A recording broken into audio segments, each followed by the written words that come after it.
మరణం తప్పించుకునేవాడు ఈ భూ ప్రపంచం మీద ఇంకా ఎవరు లేరు. ప్రతి ఒక్కరికి ఒక రోజు మరణం ఉంది.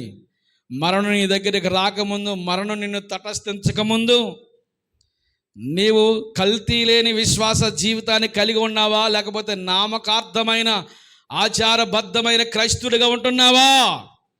ఈరోజు క్రైస్తవులు కూడా ఏమి ఎక్కువైపోయినాయి తెలుసా? ఆచారాలు. లెంట్ డేస్ వస్తూ ఉన్నాయి. లెంట్ డేస్ వస్తూ ఉన్నాయి. లెంట్ డేస్లో పెళ్లి చేయకూడదని, లెంట్ డేస్లో గృహాలు కట్టుకోకూడదని, లెంట్ డేస్లో పునాది రాతిని వేయకూడదని, గృహప్రవేశం చేయకూడదని, అనేక రకమైన ఆచారాలు. పక్క ఆవిడకి చెప్పమ్మా, ఆవిడకి అనేక రకమైన ఆచారం. నువ్వు పాటిస్తున్నావు ఆచారాలు ఇలాంటివన్నీ. లెంట్ డేస్లో ఇవన్నీ తినకూడదు, మాంసం తినకూడదని, లెంట్ డేస్లో చెప్పులు వేసుకోకూడదని, లెంట్ డేస్లో అనేక రకమైన ఆచారాలు. ఇవన్నీ ఏమనొచ్చు మనము? దేవుడు పెట్టాడు నీకు ఇవన్నీ. నీకు నువ్వు పెట్టుకుంటున్నావా? నీకు నువ్వు పెట్టుకుంటున్న ఆచారాలు అవి దేవుడు పెట్టినకున్నంటే దేవుడి పెట్టిన పాటించకుండా. అందుకని మీ పెద్దల యొక్క పారంపర్యాచారం అంటే పెద్దల యొక్క ఆచారాలు, పెద్దలు నియమించిన పర్యాచారాలు మనము ఆచారాలుగా పాటించుకుంటూ జీవితాన్ని కొనసాగించుకుంటూ భక్తి అనే ముసుగులో ఆనందిస్తూ ఉన్నాం. కానీ నిజమైన ప్రభు మెచ్చుకునే భక్తి మనం చేస్తున్నామా అని అడుగుతున్నాడు ప్రభు ఈ రోజున. ఇంకా నీవు ఆచారాలు వెంబడి పరిగెత్తితే మనకంటే మూర్ఖులు మరొకరు ఉండరు. కులం అనే ఆచారం. అయ్యగారి సంబంధం చూడండి, మంచిదే, బాగుంది, చూస్తాం. వయసు వచ్చింది కాబట్టి ఏం చేయాలి? మా కులంలోనే చూడండి. ఏ కులం? నీ కులం అమ్మా. ఏ కులంలో చూడాలి నీకు సంబంధాలు? నీ కులంలోనే చూడాలి. రంగు ఉండాలి, రుచి ఉండాలి, చిక్కదనం ఉండాలి. ఆ కులంలో కులం తేడితే కల్తీ అయిపోదు. కులం అనేది ఎక్కడుంది చెప్పండి, అసలు ఒకసారి చెప్పండి. బైబిల్ గ్రంథంలో కులాన్ని ఏమైనా ఏర్పాటు చేశారు? తమ్ముడు, నీకు తెలిసిన తమ్ముడి దగ్గర మంచి ఆలోచనలు ఉంటాయి. నీకు తెలిసిన జ్ఞానంలో దేవుడు అనేది బైబిల్ గ్రంథంలో కులం అనేది దేవుడు ఏమైనా ఏర్పాటు చేశాడా? కులం అనేది ఎక్కడుంది? కులం అనే ముసుగులో చాలామంది దోపిడీ చేస్తూ ఉన్నారు. మా కులంలో ఆ పండుగ చేసుకుంటున్నాం, మీ కులంలో ఈ పండుగ చేసుకుంటున్నాం. ఈ కులం అనేది ఈ రోజున క్రైస్తవ సంఘాల్లో కూడా వచ్చింది. రాజకీయాల్లో ఈ మధ్యకాలంలో మరీ బలంగా పనిచేస్తూ ఉంది. కులం అనేది బైబిల్ గ్రంథంలో ఎక్కడా లేదు. ఒక ఆత్మీయత కలిగిన సహోదరి ఉందంటే నీ గృహంలోనికి కోడలుగా కానీ అల్లుడిగా కానీ తెచ్చుకోవచ్చు, తప్పేం కాదు.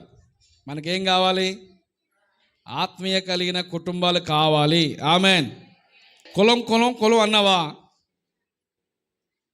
కులం కులం అన్నవారు పరలోక రాజ్యం చేరరు. ఎందుకు రారంటే అక్కడ కూడా భేదాలు పుట్టిస్తారంట వీళ్ళు. అందుకని దేవుడు అక్కడికి రానివ్వడు వీళ్ళని. కానీ కులం అనే ఆచారం ఎక్కడ లేదు? బైబిల్ గ్రంథంలో లేదు. మీరేమంటారు? అది ఆచారమేనా? చాలామందికి చాలా కన్ఫ్యూజన్లు ఉన్నారు. ఇది ఎక్కడ బాధండి, లేనిపోయిన బాధ మాన్యత మీద రుద్దుతున్నారు. లేకపోతే ఎలాగా మా రిజర్వేషన్లు వేరు, మా కోటా వేరు, నా హోదా వేరు అంటాం. ఎన్ని కోటాలు ఉన్నా, ఎన్ని హోదాలు ఉన్నా దేవుని ఆజ్ఞగానే ఉంటుంది.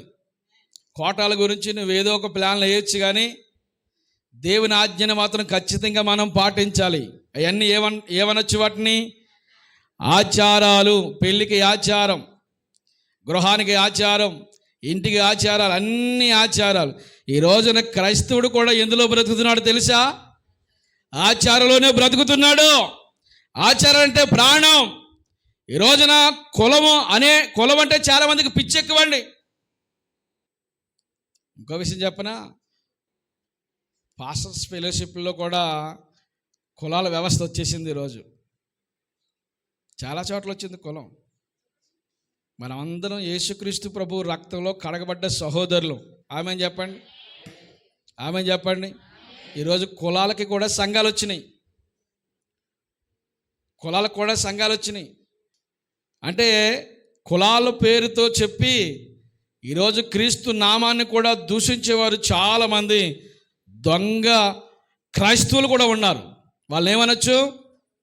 దొంగ అబద్ధ ఆచారబద్ధమైన క్రైస్తవులు వీళ్ళందరూ. నీ కులాన్ని విడవలేవు, నీవు నీ ఆచారాలు విడవలేవు.